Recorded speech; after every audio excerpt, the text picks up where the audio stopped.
Here are my top 5 reasons why contracts are terminated. Homebuyers are out there week after week looking at house after house. It's been months, maybe it's been over a year. You've lost count of how many houses you've looked at by now, how many offers you've submitted on property only to be beat out by a better offer. You finally found a home that meets your checklist, and more importantly, you found a seller accepting your offer.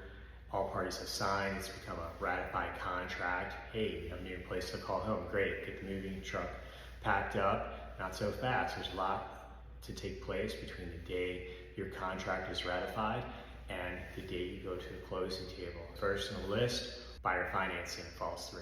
And why would buyer financing fall through? Well, buyers don't always tell us everything we need to know in the lending business. We need details on your income, also need details on your debt. Not all of your debts show up on your credit report, such as alimony or child support. But often buyers make the mistake of, say, giving us their current income, but meanwhile they have variable income such as overtime, bonus, or commission, or they're self-employed and they're having a really good year this year, but last year was not so good. This is why it's crucial to have your financials reviewed by a lender even before you start writing contract offers. It'll save you a lot of headaches if you get that ironed out. So you're going to supply your lender with pay stubs for the past 30 days and W-2s for the past 2 years, same with 1099s.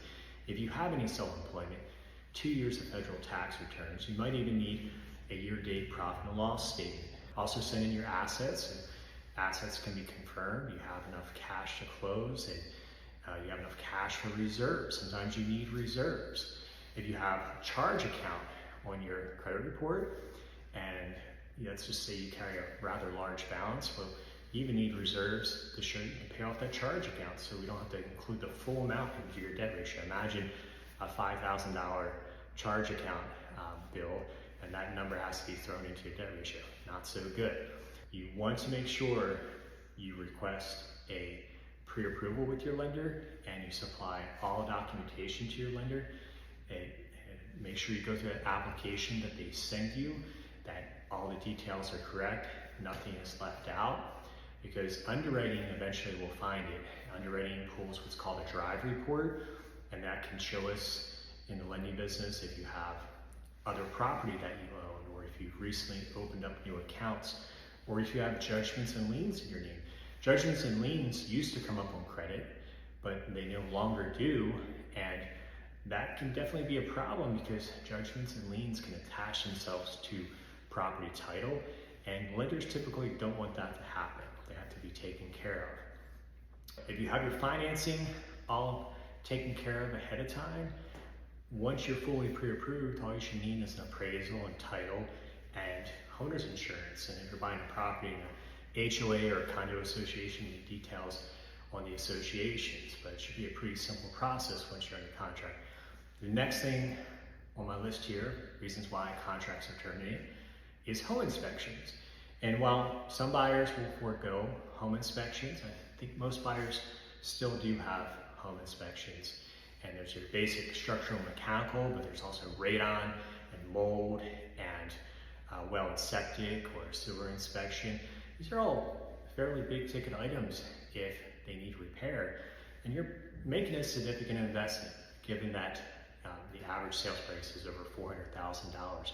Spending the money on the inspections, having those done now, you can ask the seller to make repair, and the seller might say, I don't want to make any repairs, or I'll make some but not all. The seller might not be in position to make repairs when it comes to their own finances. The next thing on my list is the appraisal. You have to have an appraisal that supports the sales price. The appraiser is going to pull comparable properties, typically within a mile, but they may go further out depending where the property is located, and do a list of haves and have-nots and condition, and figure out what is this property worth. And it's their opinion and value, but it's very crucial to the process. So ideally, the appraisal will be at sales price or better, and the condition of the property will be as is rather than subject to repair or further inspection. If it is subject to repair or further inspection, those matters have to be taken care of prior to you going to closing. And again, the appraiser might identify issues with the property the seller needs to fix, and maybe the seller doesn't want to fix, or the seller cannot fix because of their own finances.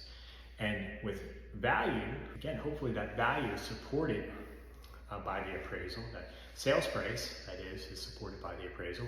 And if it's not, if that value comes in below sales price, either the buyer brings a difference to the table, or the seller lowers the price, or maybe they come to agreement to split 50-50, so to speak, or they could agree to terminate the contract.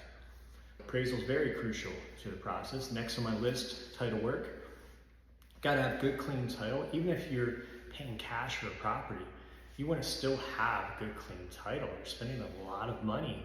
You make sure you have good, clean title, because if it's bad title, it's bad for you. You could lose the property. And lenders who are financing purchases, and those buyers still finance their purchase, they want to make sure you have a good, clean title too, because that property is the security for the loan. And there's many things that title companies can uncover.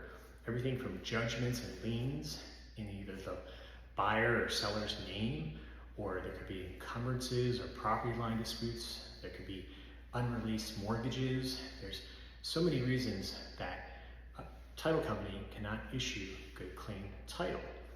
Last on my list, HOA and or condo covenants and restrictions.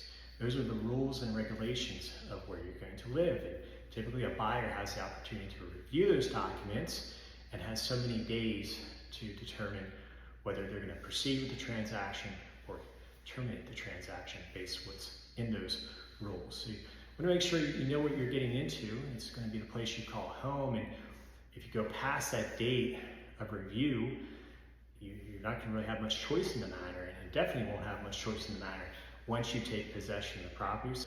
Review those documents in detail, discuss with your real estate agent.